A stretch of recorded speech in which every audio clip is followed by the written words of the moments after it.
پرانے دکھ کی بات چھیڑیں تو ان باتوں میں وہ دکھ تازہ ہو جائے گا. کسی خوشی کا تذکرہ کریں تو چہرے پہ مسرت پھیل جائے گی. دکھ زیادہ ہو جائیں بات مدینے کی چھیڑ دیں. دکھ دور ہوں گے کہ نہیں ہوں گے؟ حضرت شیخ شبلی علیہ رحمہ بہت بڑے بزرگ گزرے ہیں. آپ معارف اس میں ذات بیان فرما رہے تھے کہ اللہ کا نام لینے سے دل میں سکون آتا ہے اور دل کی کیفیت بدلتی ہے، من میں اجالے اور روشنیاں پیدا ہوتی ہیں. ابو علی سینا جو اس دور کا بہت بڑا فلسفی تھا، وہ اس مجلس میں موجود تھا. وہ کہنے لگا یہ آپ نے عجیب بات کہہ دی. اللہ تعالیٰ کی ذات تو مؤثر ہے لیکن نام میں کیا رکھا ہے؟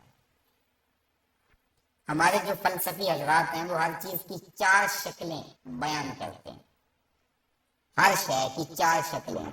ایک شکل خارجی، ایک شکل ذہنی، ایک شکل کتابی اور ایک شکل لفظی. مثال کے طور پہ ہم آگ لفظ بولیں، ایک آگ تو وہ ہے جو باہر روشن اور جل رہی ہے، اس میں ہاتھ لگائیں گے تو جل جائے گا ہاتھ. دوسری آگ وہ ہے جو زبان سے لفظ آگ ہم بول رہے ہیں. تیسرا جب لفظ آگ کہیں گے تو دماغ میں اس کا تصور آئے گا. اور چوتھا کاغذ کے اوپر آگ چھاپ دیں، اس کی تصویر بنا دیں تو یہ شکل کتابی ہوگی. اس میں اصل شکل جو ہے وہ اس کی شکل خارجی ہے. اس طرح وہ فلسفی حضرات کہتے ہیں کہ ہر شے کی 4 شکلیں، حقیقی شکل شکل خارجی ہی ہوتی ہے. آگ کہنے سے ہونٹ نہیں جلیں گے، کاغذ پہ آگ کی تصویر چھاپ دیں تو اس سے کاغذ جل نہیں جائے گا.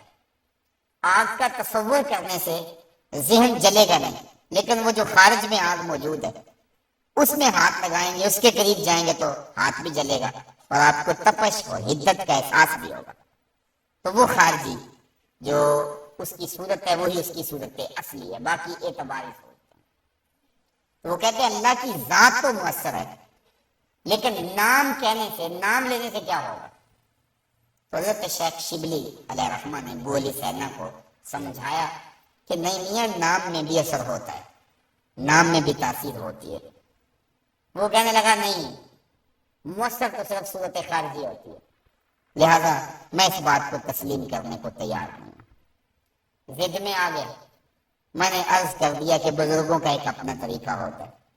تو حضرت شیخ شبلی تھوڑا سا غصے میں آ گئے اور فرمانے لگے ابو علی سینا میں تیرے سے کیا بات کروں، تو تو گدھا ہے. اس کے سرخیاں آ گئی چہرے پہ، غصے سے لال پیلا ہو گیا. مجھے گدھا تھا بڑی مجلس میں، اتنا بڑا فلسفے کا امام، زمانہ میرے نام کا معترف، اتنی کتابیں میں نے لکھی. تو حضرت شیخ شبلی مسکرا پڑے، فرمانے لگے دیکھا نا گدھے کے نام سے تیرے چہرے کا رنگ بدل گیا. تو کہا جب گدھے کے نام میں اتنا اثر ہے کہ تیرے چہرے کا رنگ بدل سکتا ہے تو کیا اللہ کا نام لینے سے دل کا رنگ نہیں بدل سکتا؟ تو اس کا نام لوگے تو دل بدلے گا اور دل قرار پائے گا، دل کو نور نصیب ہوگا، دل کو اجالا ملے گا اس کے بابرکت نام لینے سے. اس لیے جب زبان سے بندہ اللہ اللہ کہتا رہتا ہے تو اس کے اثرات اس کے دل پر مرتب ہوتے ہیں، اور کثرت سے ذکر کرنے والا شخص اس کا دل پر نور ہو جاتا ہے.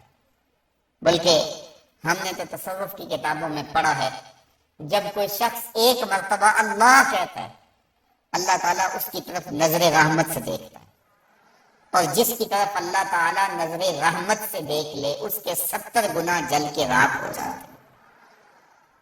اور جس نے اٹھتے بیٹھتے چلتے پھرتے وظیفہ یہی رکھا، پھر اس کے من میں کتنے اجالے اتریں گے، کتنی روشنیاں اس کو نصیب ہوں گی. تو کہا یا ایھا الذین آمنوا اذکروا اللہ ذکرا کثیرا، اے ایمان والو اپنے رب کا کثرت سے ذکر کرو. اور میرے اور آپ کے آقا و مولا حضور نبی رحمت صلی اللہ علیہ وآلہ وسلم نے ارشاد فرمایا اللہ کا ذکر اس انداز سے کرو کہ لوگ تمہیں مجنون کہیں یہ تو پاگل ہو گیا. بلکہ ایک روایت امام طبرانی نے بیان فرمائی ہے کہ اللہ کا ذکر اس طرح کرو کہ منافق تمہیں تانا دے کہ ریاکاری کر رہے ہو. اس انداز کے ساتھ تم اس کا ذکر کرو۔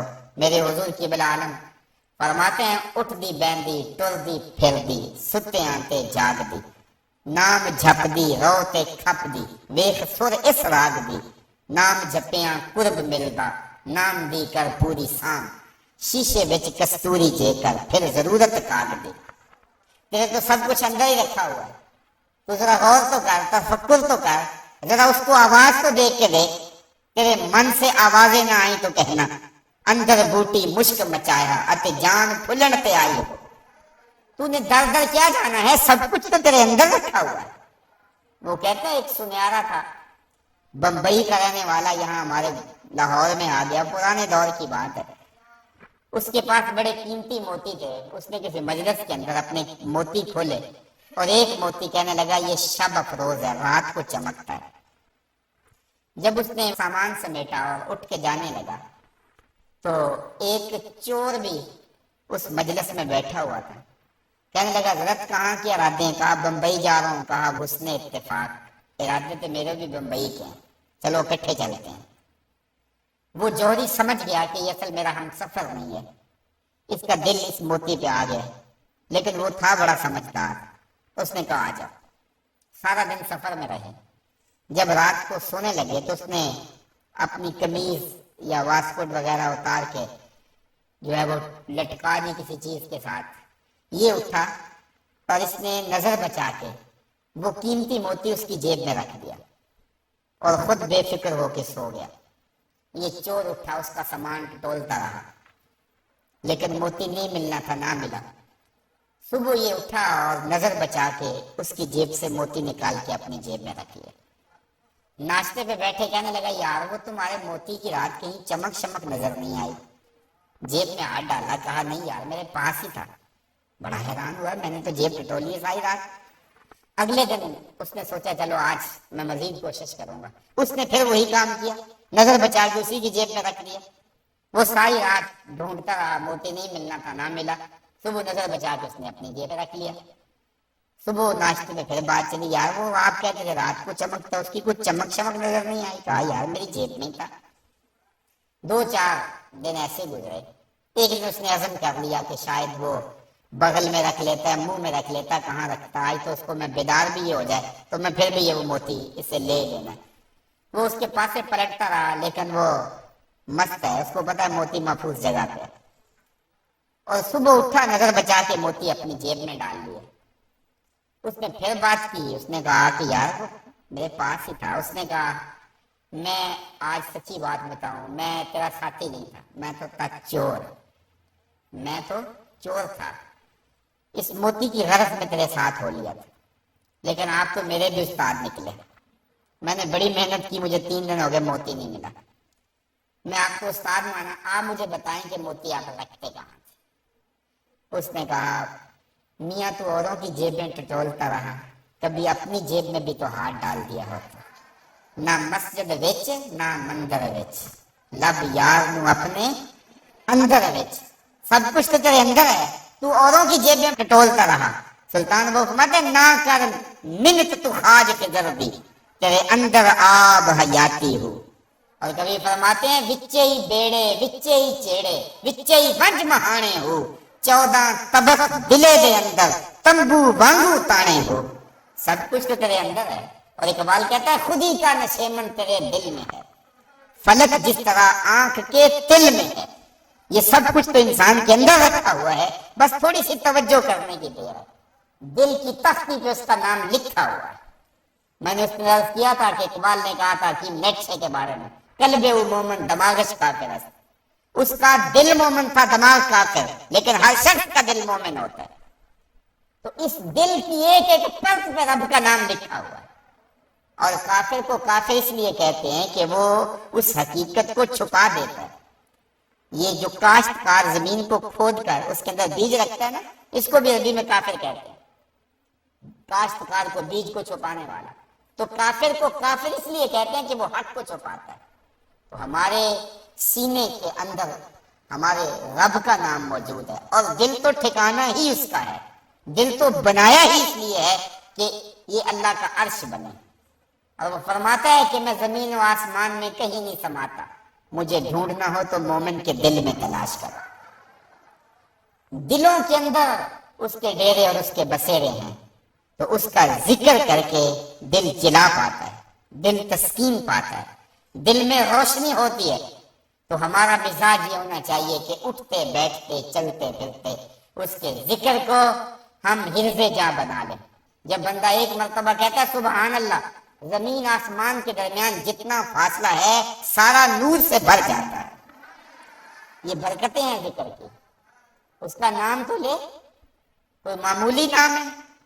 جب زبان پہ اللہ کہتا ہے 14 طبق روشن ہو جاتے ہیں۔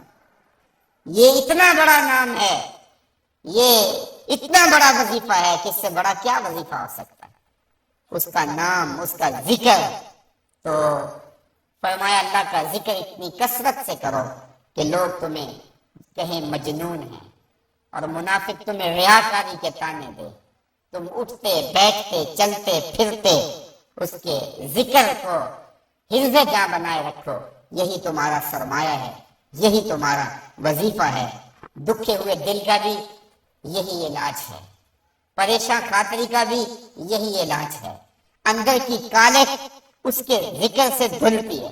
حضور فرمایا لکل شیء سقالۃ وسقالۃ القلوب ذکر اللہ، ہر شے کا زنگ دور کرنے کے لیے کچھ نہ کچھ بنایا گیا۔